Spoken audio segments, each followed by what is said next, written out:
The feta cheese is Bulgarian, it's not Greek. And many people think that it's Really? Greek. Okay. A lot of things that people don't know about Bulgaria. The accent was challenged also. Many people don't, right away they see that I have accent. Sometimes I felt that it's kind of maybe weakness. Many times I felt that I don't have equal start with Canadian. What advice would you give to your younger self? I can tell myself,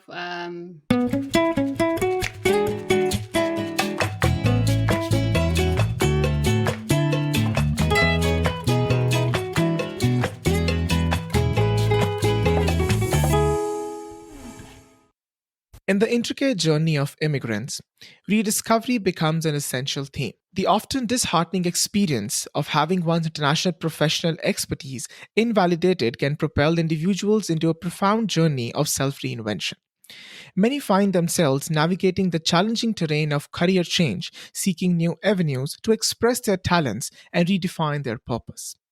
Today, we delve into this transformative narrative, exploring the resilience and adaptability required to thrive amidst such pivotal life shifts. Amidst the exploration, we have the privilege of welcoming someone who's an international speaker, author, and specialist in sleep, menopause, and holistic wellness. For immigrants, the professional landscape can be particularly challenging, with credentials often needing validation in a new context.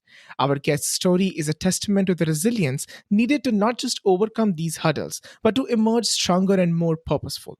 Her dedication to helping women find their power, passion, and purpose amid the complexities of menopause reflects a broader theme of empowerment and self discovery. Join us in this enriching conversation as we explore the intersection of immigrant experiences, career transformations, and holistic well being. Please welcome Dilyana. thank you. Thank you for having me. Thank you. So, Diana, in this season, which is the second season of my podcast, I'm trying to turn up the fun factor a little bit. So, I'm going to start by asking you some fun questions that I have. So, ready? Ready? So, the first question is, tell me, what is your go to breakfast? Recently, funny enough, I skipped the breakfast. I just take Okay. hot water with lemon and ginger, and then I have my coffee. But usually, if I have a breakfast, it's more salty, like toast or some oatmeal or cereals. But most of the times, it's the toast with avocado, tomato, all this stuff. Okay. Okay. And I suppose you are also vegan. Is that correct? I Yeah, read it yeah, somewhere. I'm vegan. Yeah. And is that something you adopted like recently, or were you like vegan for a long time? I first was vegetarian. I became vegetarian in 1999. I was Mhm. 26 old. Then after 7, 8 years, in 2000, actually after 9 years, in 2007, I decided to switch to vegan. And my second question is, share a favorite song or a dialogue or a movie and tell us that why it's significant to you. I cannot specify because I like so much variety of genre and so and I don't have just one and it is that's it. I just have a team and then have recently my favorite for this year. Let's say it's 4 hours of Millie Sears and Okay. the movie I love Matrix, I love Avatar, Mhm. and I love Star Wars. So if you had to teach like one phrase or something in your native language to all of us, what would it be? Good day, Okay, sure. Yeah. How do we say that? Dober Den. Dober den. Yeah, say it very well. Uh, Very, very well. okay. Oh, dober den. I like that. Yeah. Interesting. And the last is if you could teleport back to a particular place from your home country for a day, where would you go and what would you do? Oh, it's difficult to choose, really. We have a very Mhm. nice seaside resort and they have mountains also. So I will be really difficult to choose mountain or seaside. But most of maybe the Hmm. beaches. Yeah, maybe I went to some of the seaside resort. Yeah. Okay. Okay. Perfect. So speaking of going back to home country, I would like to take you back to the time you spent in Bulgaria. Tell us a little bit about your formative years and how was it like just growing up there? Yeah, I grew up in the communist years until I was 16. The regime changed from communist to democracy. And it Mhm, changed so many times from there going on. So we went through a big recession. You went through changes of different governments. And then we changed. Um, you enter in a European Union in 2007. That's changed a mhm, lot also for yeah. Bulgarian to travel in Europe just with ID card and become part of European Union. It was helpful for economic, also for the infrastructure, and so many things. Many Bulgarians start to study in Europe, in abroad. There was this tendency before, but after the change, really Bulgarians start travel a lot because they was restricted during the communist Mhm. time to travel. So they start to travel a lot, immigrate, study abroad also, and work abroad. They just Mhm. spread everywhere. If you can tell me something about maybe the family dynamic and how it is like just growing up within the such sort of a culture that you had, or maybe you can educate us how the Bulgarian traditional culture is. So Bulgarian during the communist time, everybody has a job. My parents is kind of middle class. My Mhm, mom is nurse and my father is electrician. But my father was very smart. He was able to learn everything technically. Technically, he was able to mhm, repair everything uh, from. From oven, computers, to even the bus. Yeah, tiniest to the biggest things. he was the biggest in the also the washing machine, everything electronic. He was able to repair, and he was a kind of many people ask him to help him in their home when they have a problem, Mm, okay. electrical or whatever. That was a side of the his job. He used to work in the bank as electrician.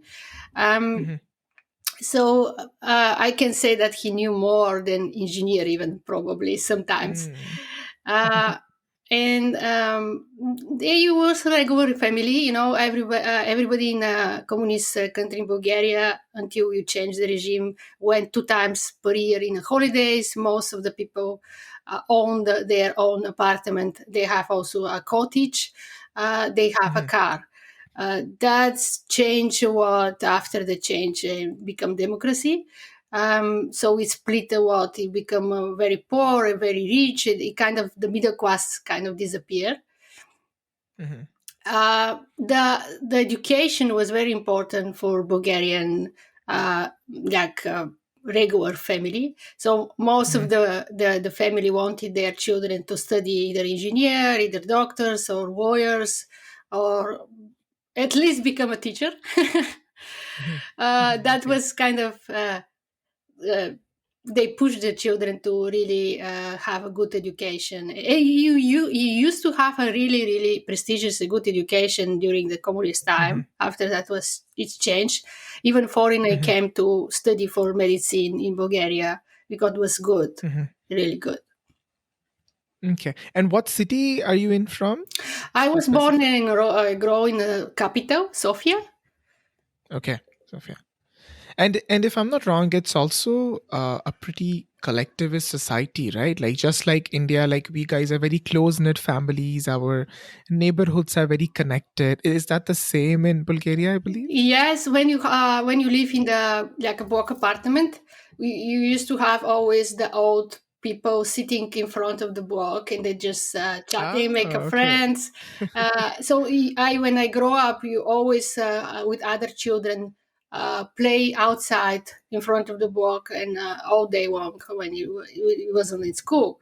So it was kind of Mhm. more really, and you used to have to go to the camps a lot from school and then from the Mhm. university. And they was kind of really the Bulgarian in general is very friendly, very Mhm. hospital people. You Okay. love Mhm. to be a guest to somebody else. We invite the guests in our houses. Young people love parties a lot. Hmm. So it's kind of yeah, it was very community orientated also. Yes. Hmm. Yeah. This reminds me of something like in my class when I moved to Montreal for the first time to Canada.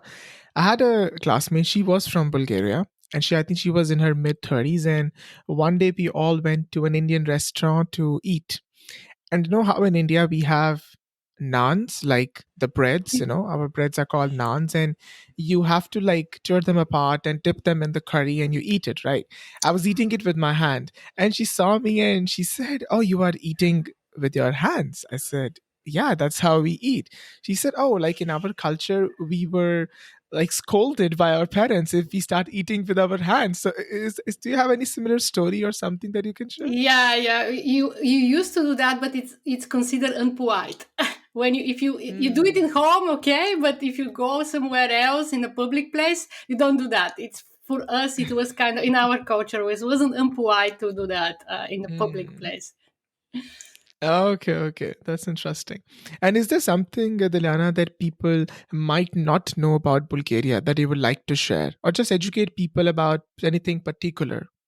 Now, there's actually a lot of things that people don't know about Bulgaria. First, Bulgaria Yeah. is one of the oldest European country. It's dated from 1,300 years.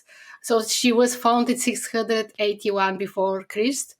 And Bulgarian yogurt is very famous. It's one of the best. Mm, You have also Bulgarian rose to make. We can make a cosmetics and very famous rose for mm-hmm, rose oils or rose water. It's very famous too. Uh, mm-hmm, so Bulgaria, not from yes, and shake the head for no. So it's opposite of the mm-hmm, normal that people do, right? Instead, mm. when you say like that, it's not yes, it's no. When you say like that, it's yes. It's opposite. Okay. Then also, Bulgaria never lost the flag in a battle. Mm-hmm, Also, Bulgaria preserved her name old during the history. Also, the Cyrillic alphabet, because you have Cyrillic alphabet, become the third official alphabet in European Union after Bulgaria joined in 2007. Um, okay. yeah, we have a Cyrillic. Then you're Orthodox, but you can see in the capital in Sofia, Catholic Mm-hmm, Church, mosque, and Christian also. It's kind of in the downtown. You can see 3 4 different also different churches, but we in general we're Orthodox. Um, the food is very very particular. We have um, the Bulgarian in general eat meat a lot, but we have a specific dishes that it's really traditional. It's very tasty. It's kind of we have mm-hmm, a famous salad which is tomato, cucumber, and feta cheese. And by the way, the feta mm, cheese okay. is Bulgarian, it's not Greek. And many people think that it's Really? Greek, Okay. but actually the origin it's Bulgarian. You have 4 or 5 type feta cheese. If that's our cheese, the other it's we have other word for this orange one. Um, Mm-hmm. so that's the interesting. I I can think about many things, but most maybe this is enough for now. Yeah. Oh, wow, I mean, lot of information, and definitely I didn't know about many of these facts. My classmate didn't tell me about all these things. Um, and would it be like correct to say, or not, that the lot of the food choices or the culture is sort of influenced by the Greeks? Is that so? Um, Little bit Greeks, mostly Turkey, because it was five Hmm. cycle until Ottoman Empire. So Turkey have a Okay. big influence in our culture. Yeah. And you also talked about, the Cyrillic alphabet. That basically the script that you write, and that's also very similar to the Greek script, I believe. No, very different. It's Oh, it's like different. Okay. alphabet. It's like a Russian. We have only one word different. They have one word more that Mhm. you don't exist in Bulgarian. But So the alphabet is like Russian. You think about Russian, it's same. This almost the same. Okay, so Russian and Bulgarian is very similar, you're saying, to Yes, speak. and Macedonian. Actually, Macedonia was part of Bulgaria, and it was Okay. kind of Yeah. for us. It's almost the same language. It's kind of different dialect. And Serb Hmm. also, you can very easily understand Serbian and Macedonian, and they Hmm. understand us. Yeah. Okay. Okay. And is this also one of the countries which was divided and was part of the Yugoslavia, I believe? Is that so? No, never we was No, part no, of right? Yugoslavia, It, but it wasn't. Okay, okay. it My bad. wasn't Yeah. never. But it was battle. They we battle between. But most of battle was with Roms or Hmm. Byzantia before that, and then with Turkey, and then Okay. you form all the country around us. But Bulgaria Hmm. was divided many times. After First World War, after Second World War, they cut us and they give us a little bit in Greece, a little bit in Serbia. So Hmm. it become from bigger, it become a little bit more smaller. Okay. Okay. Very, very, very interesting. I love that. Love this conversation. Now let's talk a little bit about your career choices. You end up studying law and you pursued law and you even practiced law in Bulgaria. Tell us, like, why did you decide to get into that? As I say, when I was time to choose and I was in high school, because I was in a specialized class, which is more focused on literature, Bulgarian language, history, and I Hmm. supposed to choose after to go with journalism or law. Hmm. And I don't know why mom decided my character actually is good for the war. And I just decided that because I love study. It's my just my personality. I love study, and I Hmm. study. I was fascinated. I love it, and because I want to defend the weak, the Hmm. unprivileged, and all this. Hmm. This was my idea, and I really did that. I used to work a lot of pro bono when I start. Okay. I work different cases. I didn't specialize yet, but I have inside call that I wanted to expand my learning beyond the Bulgaria. I start to feel Hmm. Bulgaria too small for me, and I wanted to explore the world. And then one day I just remember one of my colleagues met me in the front of the court. I wanted to have to defend some case, and she asked me how I'm doing, what I'm up to. I say, oh, Hmm. I start to feel fed up. I want to go abroad and just expand and learn, and then Yeah. just she was so shocked that I can throw away everything and just leave the country because if I pursue this, I can have a really good career development, really well Hmm. established. Nowadays, my colleagues have their own uh, office and they're really prosperous, but I just decided to, that's not me. I want to travel and learn from experience when I travel. Yeah, I think that's what further led you to France, I believe, right? You moved to France. Yes, first time, yeah, one of my friends just offered me. Do you know that there's one company that offer a job in France just for babysitting? And you can learn the language. And I always learned the French many, many years, but I wasn't able to speak. And I decided, okay, Hmm. at least I can practice French and then Hmm. improve my Yeah. French at least. And so, yeah, you make a contract for 9 months for babysitting and learning Hmm. French.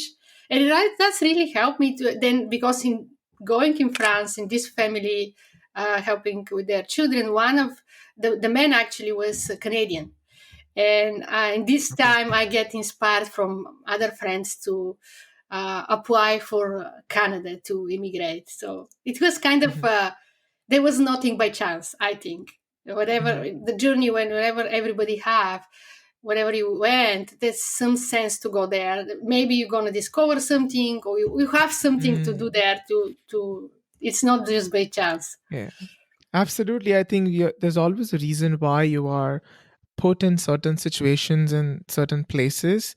It just it just sometimes is difficult to realize that in that moment, but when you reflect back and you see that maybe I was meant to go to, in your case you were meant to go to France and meant to meet that the people, the children you were babysitting and their parents, that okay, the guy is from Canada, and you got to learn more about that. So I think all these things unfold, life actually unfolds in a very mysterious way, and we don't realize it in the moment, but eventually you see how, when you actually connect the dots and you see how beautiful it is, yeah. Interesting fact was that I return in France every 10 years, kind of without calculate, without plan. It just happened. And I felt when I was there, I felt a really connection with this country and something that Mm. I probably was there in my previous life or something. But the language, the culture, everything was very familiar to me. And whenever I went back, it's kind of, yeah, I'm kind of my second home. So it's very, very Mm. interesting.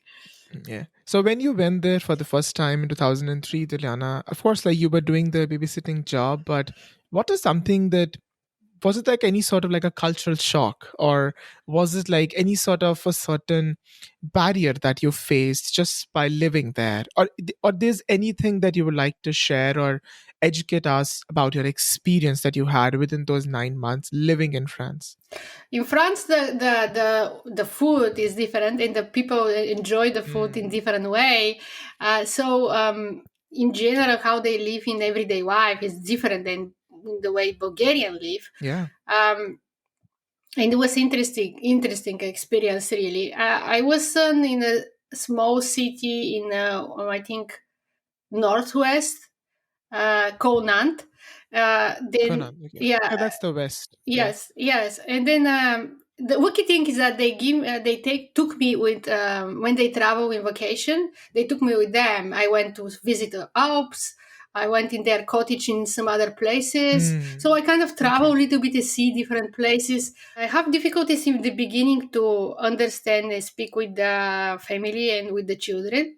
But going every day in Mm. school, learning a lot, I start slowly to start express myself and to speak. And it was very kind of patient with me because I didn't Mm. know many things like I study all the time and I wasn't able to learn a lot about how to take care of children. So it was very challenging for me learning how to take care of 4 children from university going to take care of children right Yeah. away. I'm actually amazed that how did they hire you, like without any prior experience, or even you said you didn't even speak the same language. So how did they end up hiring you? I don't know. Really, I don't know how they choose me. Okay. I probably was destiny or something, but they was very patient to learn the language, to Mm. learn the culture, to learn the. It was very confident to leave me the children. But my job was actually so they used to have a very big house and the women used to she was architect but she worked in another city from Monday to Friday. Only Okay. the man was at home, but my job was in the morning to bring the children in school, and then I was free for my study until 3 o'clock afternoon when I come take pick up the children from the school, and I have 1 2 hours Okay. to play with them, and then I Mm. can start prepare the Mhm. dinner, and then the men come and you eat together. And Saturday Sunday when the woman was back, I was free, so I ride my bike, I just go around. I have friends by chance there Bulgarian, so we would get Okay. together. It was fun time. Yeah. No, definitely sounds like a fun experience and like an adventure. You also said it was like a first time moving out.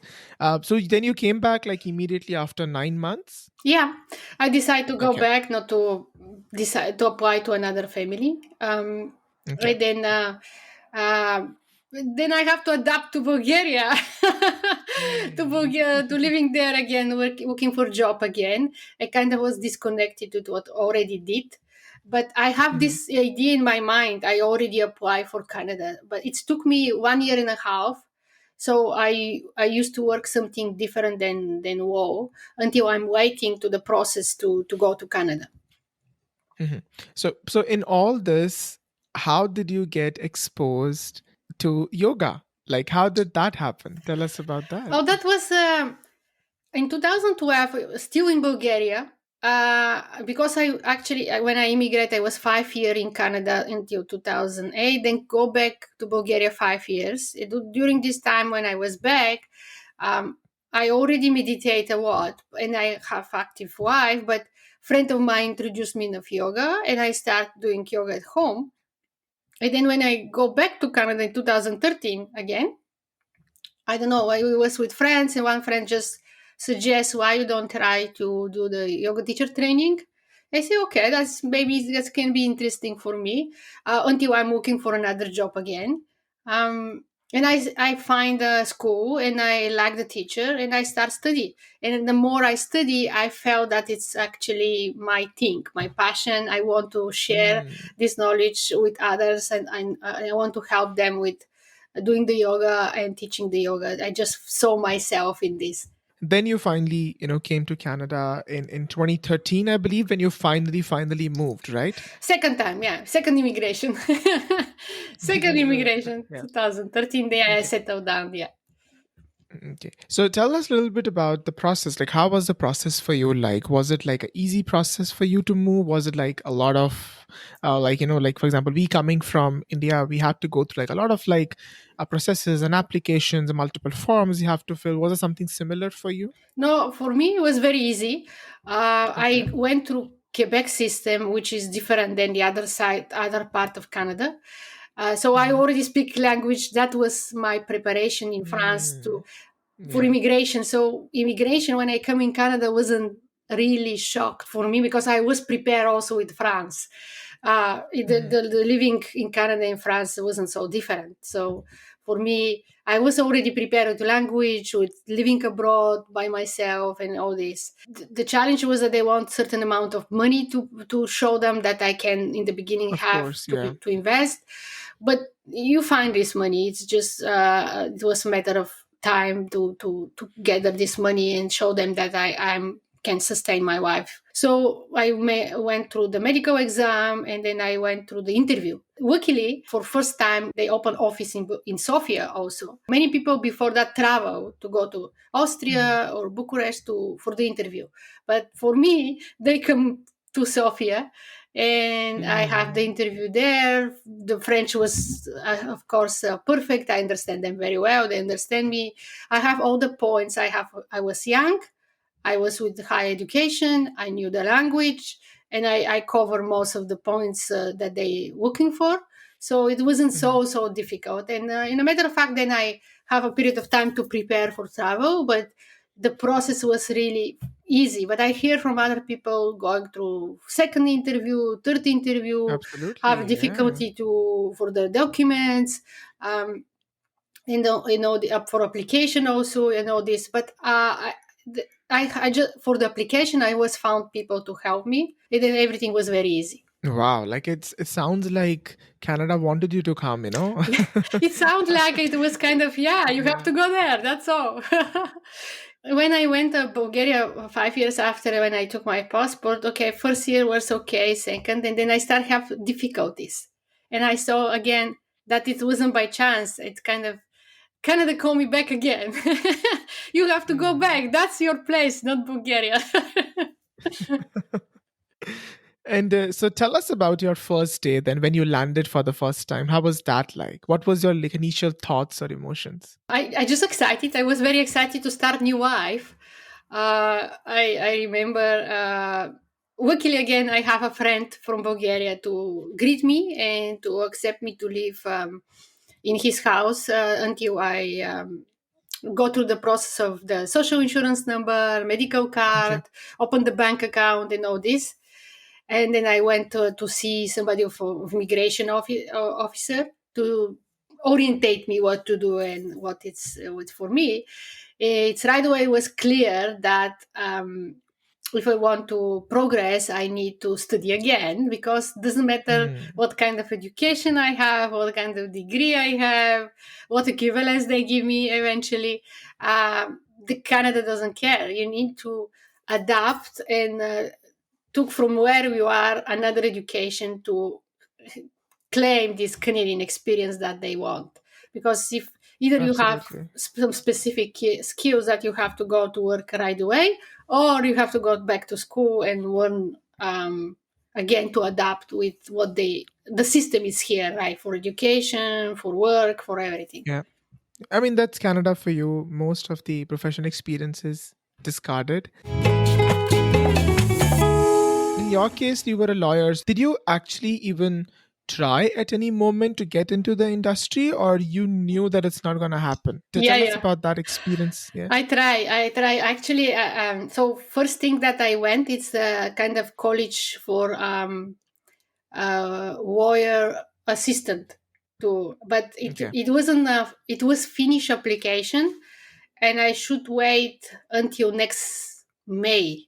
It was October, I think. They told me we finish the application, or late September or something like that, and you Okay. need to wait until next May.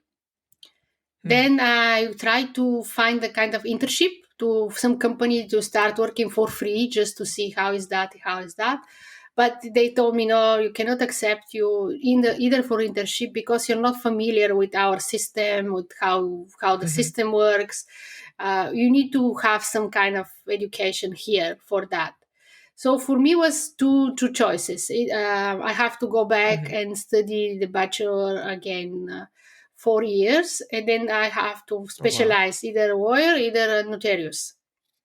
So, and I really wasn't sure that it's I want to go back and repeat all these years by myself.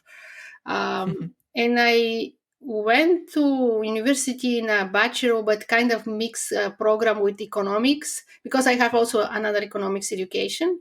Um, Hmm.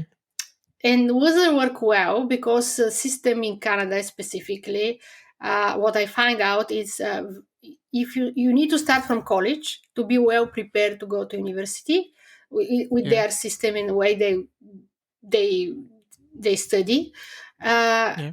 and and I was kind of nowhere. I didn't understood also an academic language so well. They wanted Hmm. to have a really perfect English and French together, Okay. um, and that was challenge for me.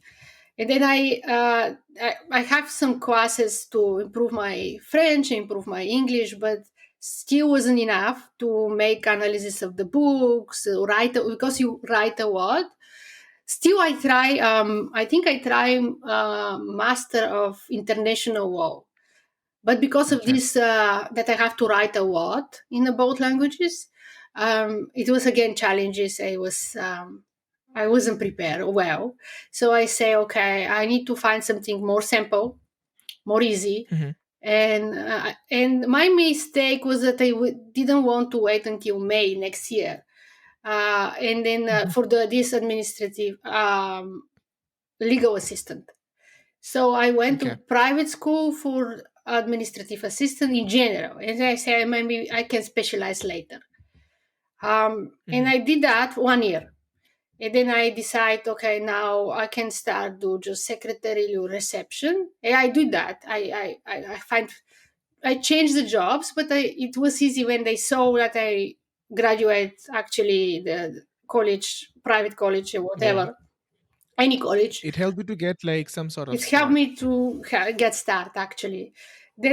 But it took me almost 1 year and a half and 2 years to find jobs similar to what I used to have, either with their education, Mm. with the experience that I have, international experience already, and Canadian experience. I wasn't able to find any job, Mm. so that was tough. Why do you think is that? I think that in Quebec in this time was in recession, and there was a lot of Mm.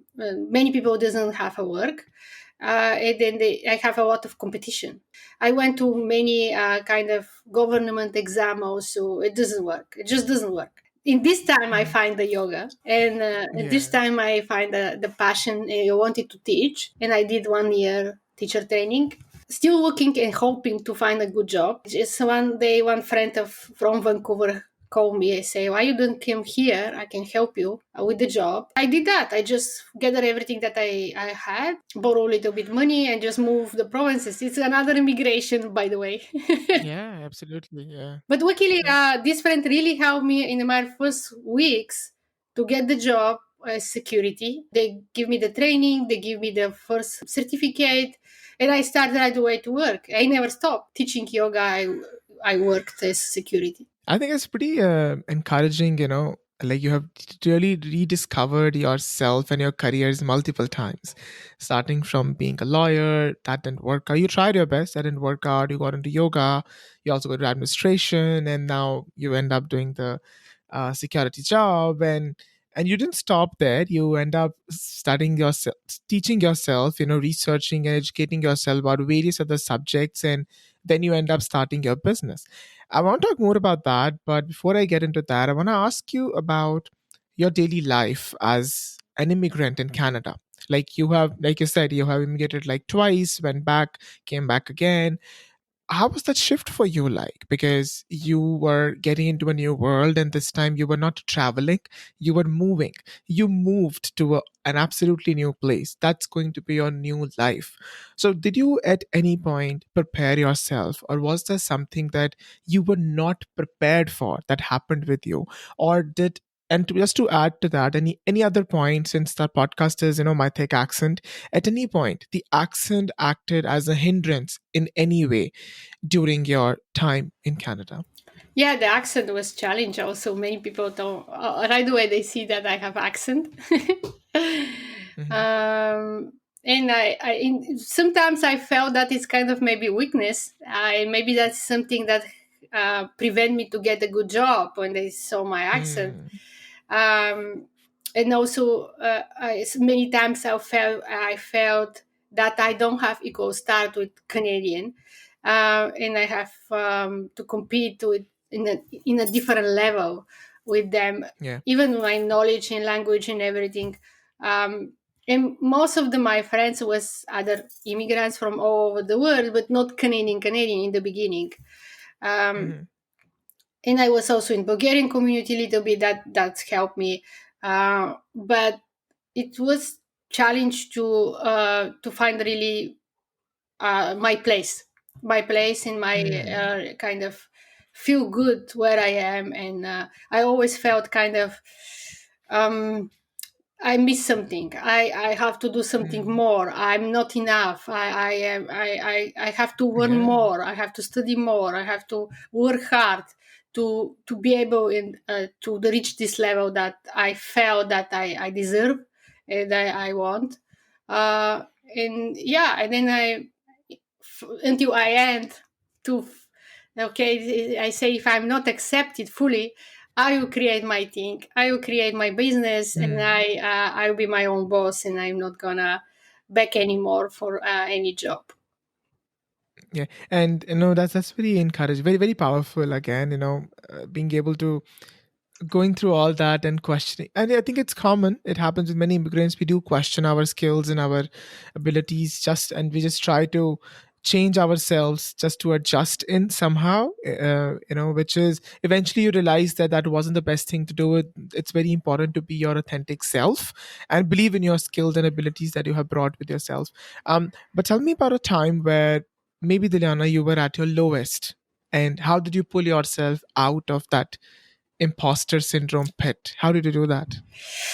I many times I was in my worst, and how this feeling that inferior and imposter syndrome and all this.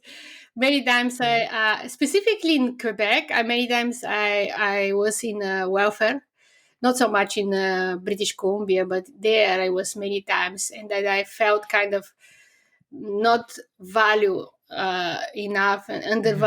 evaluate, and the kind of my really my confidence struggle a lot with and self-esteem also. um, Yeah. and I sometimes I say how it's possible to just don't find really my place, my space, my and I was many times in my wall, many, specifically in the second time when I start from zero again. Um, building, I have a knowledge, like experience already, and I knew where to go, what to do, but still it was tough. It was many times it was tough. And then when in British Columbia, I was not bad. I was kind of better than in Quebec, but Hmm. recently I experienced again kind of insecurity. When I was in a medical leave, I was injured actually a few months ago, and Okay. I was afraid if they didn't took me back to work, or I didn't have enough clients, or my business isn't going well, Mm-hmm. what I'm gonna do. It was very scared period of my time.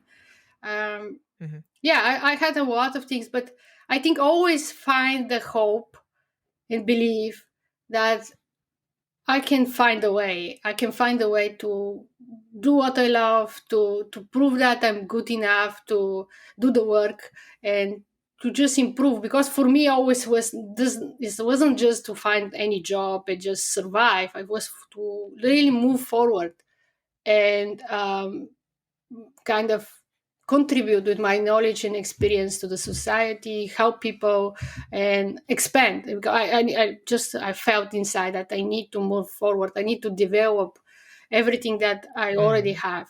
Just I don't want to stay in one place with one skills, with one job all my Yeah. life. I just feel inside that I need to improve, and there's something more out there. I just feel all the time that there's something more for me out there.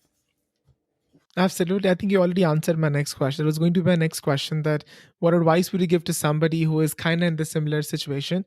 And I think you said it all, making the best use of your current resources and believing in yourself and always chasing for the next thing and not getting stuck. Anything else that you would like to add to that? Yeah, never stop believe in yourself, believe in your knowledge, in your skills, and ask for help. Actually, there's a lot of people can help you. I Ask love for that. help, Yes. and Yeah. yeah, the good things in Canada is that you cannot be left really to be miserable. You're always gonna have a Mm. minimum that you need to have a life. But if that's the good thing in Canada. I mean, not many countries that have that. But Yeah.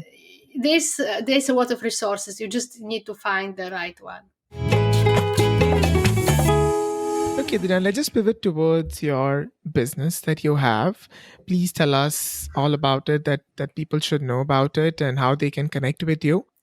So I love to help women with their health going through these symptoms of perimenopause and menopause. I support them how they can alleviate these symptoms in natural way. I use different relaxation techniques, breathing, because I coming as you discuss from yoga background. So I use my knowledge with Yeah. in yoga and everything else with the health to set up the right mindset for women going through these challenges, how they can approach this challenge and what they can do to gain again their confidence, don't feel isolated and alone, feel the community support, and also feel that they're understood, so that they can Mhm. express themselves more free, become more resilient, more empowered, and more in balance. I teach how to Yeah. balance the daily life with the demanding of a career or job or business, with the challenges of mental, physical, and emotional. So it's a combination of movement, of mindset, of relaxation technique, some little bit of healthy habits, how to eat, what you need to change in your diet, so that you become really Mhm. a better version of yourself during this period. Yeah, absolutely. And I think I'll definitely encourage if anybody would like to seek your help. And I'll put the links to that in the show notes as well, your LinkedIn and your website.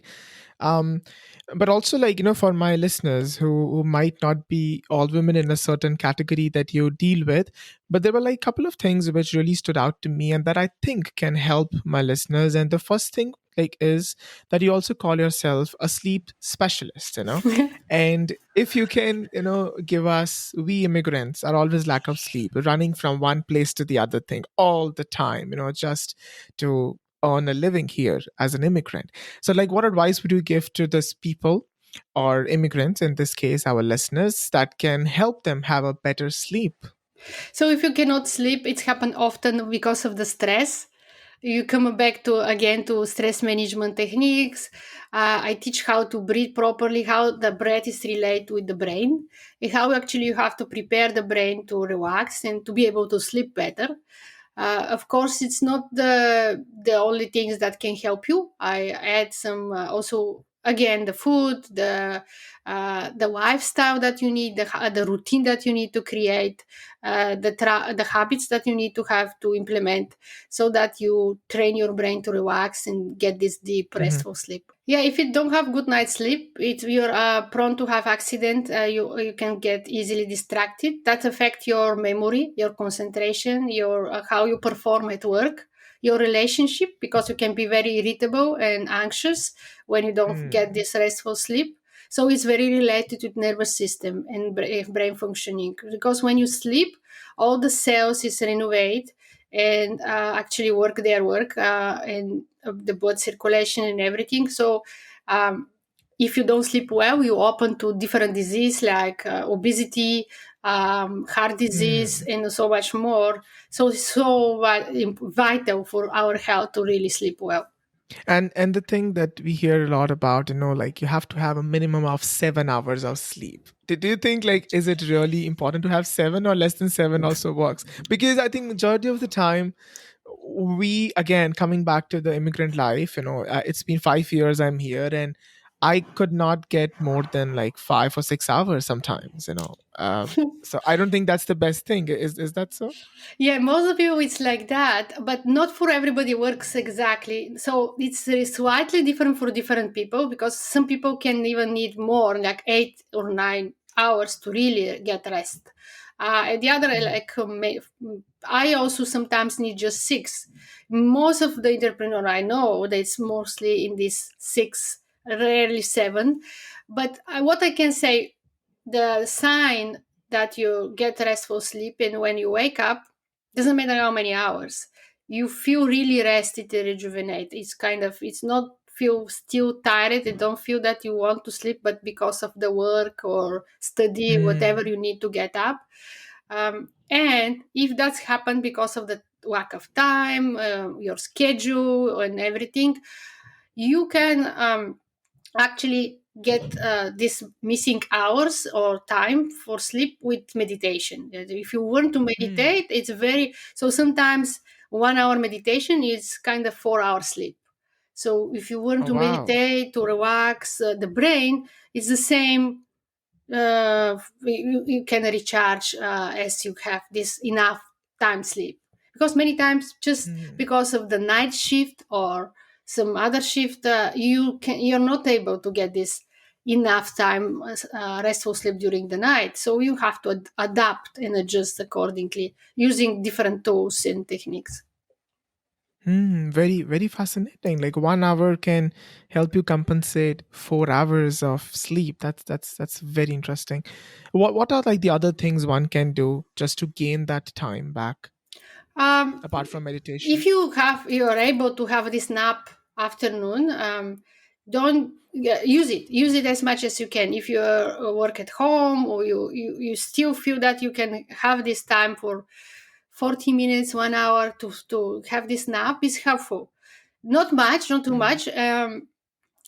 Also, avoid the caffeine late afternoon, or tea, Hmm. green tea or black tea after later afternoon. Avoid the alcohol that can affect your sleep. Also, sometimes people think that I can have one glass of wine or something just to relax, to make me release the stress from the Hmm. day, that can help me to sleep. It's actually opposite, because there's sugar in alcohol, and that sugar level can also prevent you to sleep well. So you have to be careful. Hmm. So not too much spicy food late in the night, not too much sugar. Uh, be careful with alcohol and caffeine. I don't say that you have to avoid all the time, but just be careful.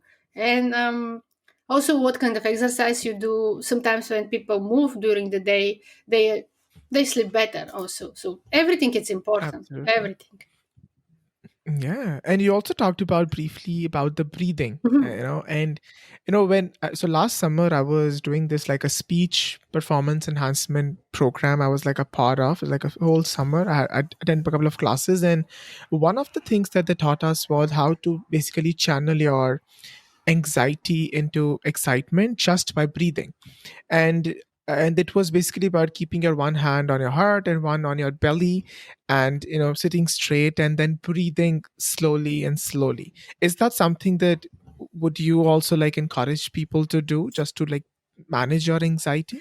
For anxiety, for sleep in general, I suggest that you breathe through the nose most of the time, not through the Mhm. mouth, because when you breathe through the mouth, actually you create this habit during the night, and that create this sleep apnea, that you call this, Mm. because you don't oxygenate enough the brain when you breathe through the mouth. The breathing Okay. is not so full. You don't use the full capacity of the lungs. So learn and train yourself to breathe during the day, when you wake up, or a little bit in the evening, through the nose. So you just do this deep breathing with diaphragm, with the belly, and not so much with the chest, and breathe through the nose as much as possible. So there's a different type of breathing, more vigorous, more slow, depend of anxiety. You emphasize of long, slow exhalation. For the low energy, you want to be more to circulate the blood circulation a little bit more.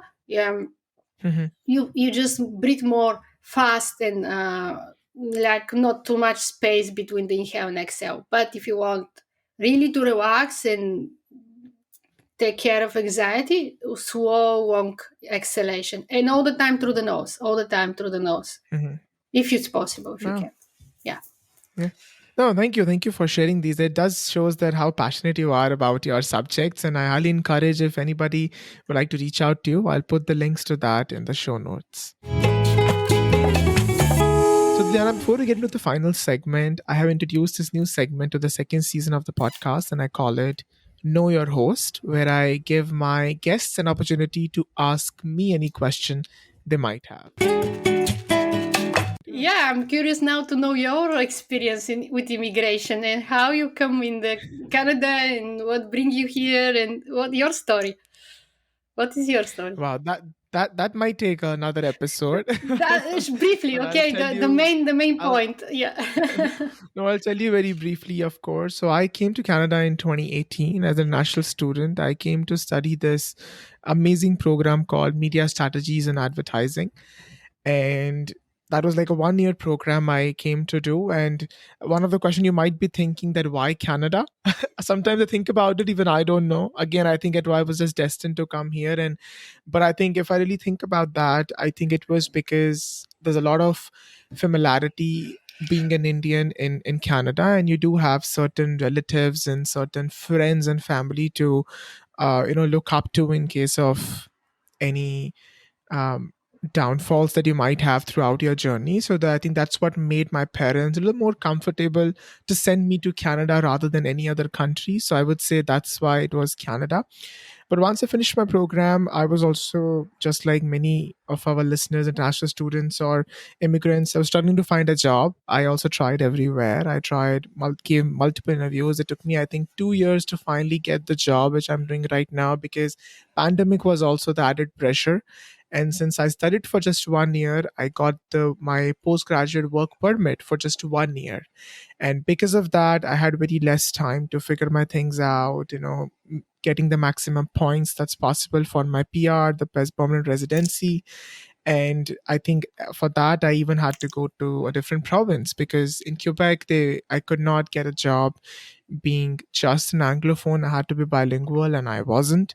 So I ended up going to Halifax, Nova Scotia for some time. I stayed there, and I tried to just navigate the life here, because I was all, just like you said, moving to Vancouver was like a second immigration. It was for me as well. I was just starting from scratch again, with no friends, no acquaintances, nobody. I didn't know anybody at all, and that's how I think I somehow find the jobs, and the new policies came in. Life did work out somehow, the other things does work out, and I think I was very positive throughout.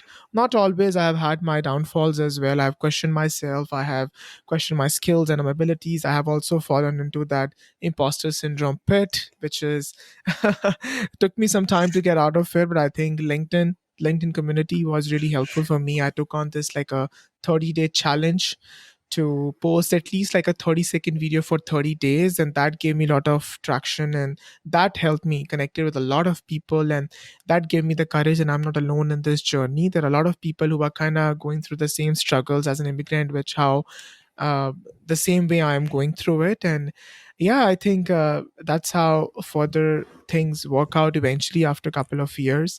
And I got my permanent residency, and I was like, I think it's time for me to lend a helping hand to the people who are sort of in the same boat as I was. And I'm sure those guys, I needed help at that time, and I'm sure there are many more current immigrants or aspiring immigrants who would need that help as well.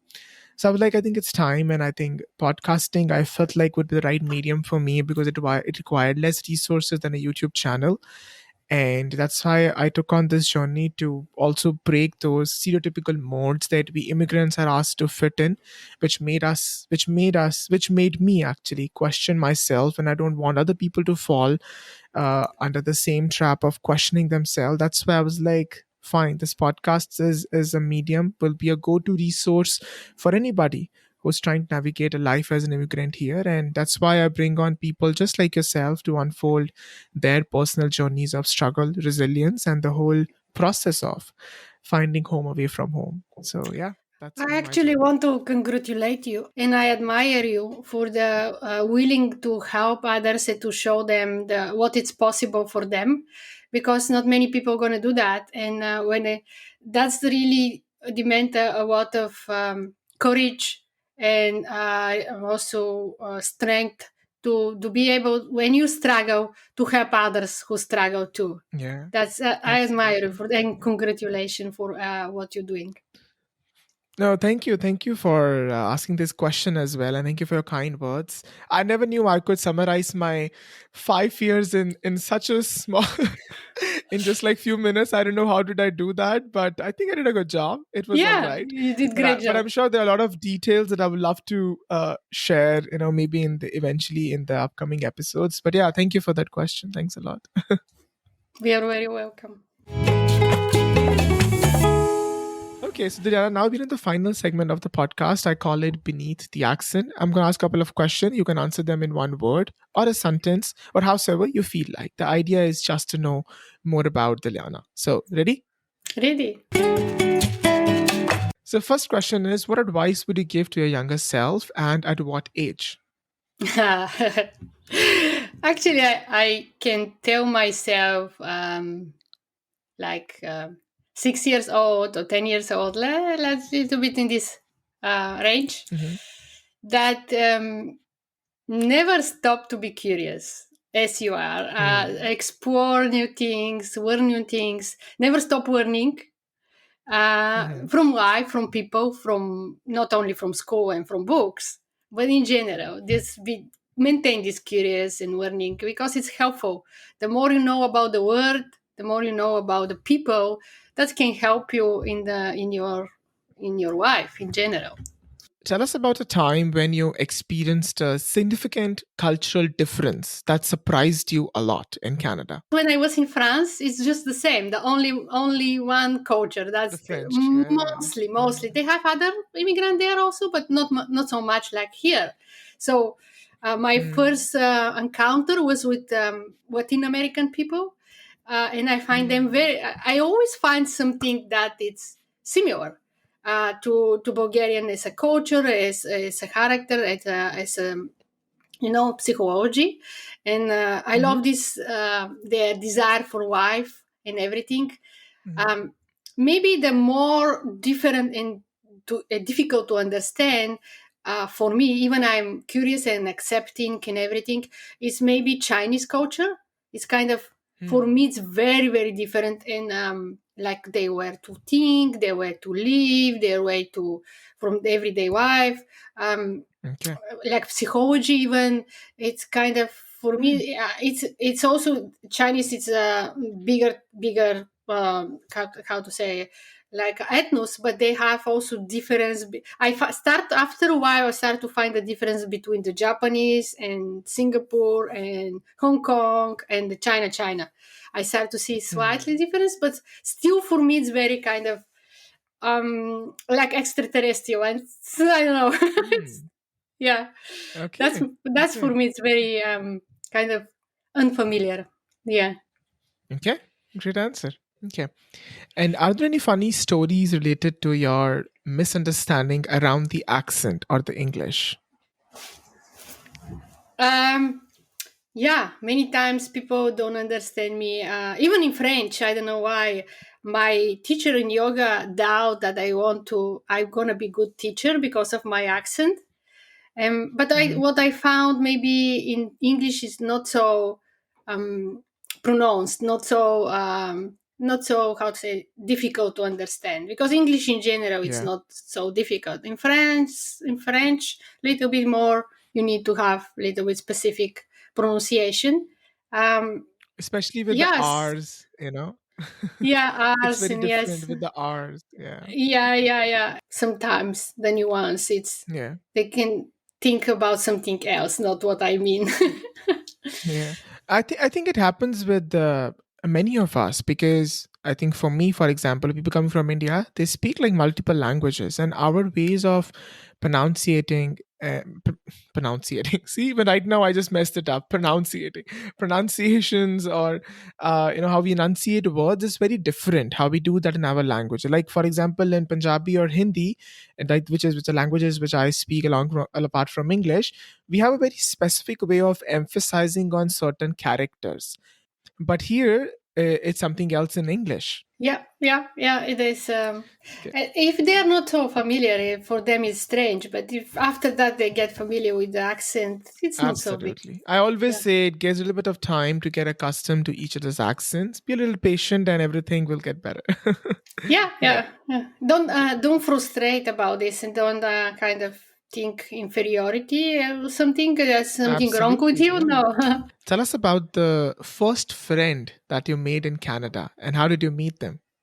It was in my because I didn't know what to do until I'm waiting to start the school or university or find a job. I went again to improve my French. So the first Okay. friend was I think Colombian and then Peruvian. Yeah, and then Okay. I think Mexican and then but yeah, definitely Latin American. One Colombian, one Peruvian. Yeah. Okay. Are you still in contact with them? No, it was contact, unfortunately. But when I was in Quebec the first 5 years, yeah, we was very much in contact. What's something that you ate for the first time in Canada and did you like it? Quebec, in you have this Putin, the Putin, and Okay. then the other thing was the maple syrup from the tree, and then they put in the snow, and they make it like ice cream with the maple Ice syrup. candies, yes. Yes, Yeah. Candice. Yes, that was very very interesting for me. Okay. And did you like the poutine? Would you try it again? Not much the sauce, not so much, not really. It's too heavy. Okay. If you had to describe yourself as an animal or any creature, what would it be and why? I like horses because of the freedom that they represent. Sometimes ego because when they fly, I feel that it's freedom also. So would describe yourself as a horse or an eagle? Yeah, there's something forceful, a force when the horse run is beautiful. They have strength also. And they're very friendly in the same Hmm. time. If you could have one superpower, what would it be? To be able to move with the speed of light in different parts of the world. So not be reliable of other transportation, but superpower with Okay. to be able to really help people who struggle in a way that sustain their life. I also be very helpful. If you had to create this one law that everybody has to follow, what would it be? Maybe fair exchange in everything. So you trust everybody Hmm. without doubt, and then you know that you will be paid in somehow, some way. Don't be afraid that somebody gonna lie.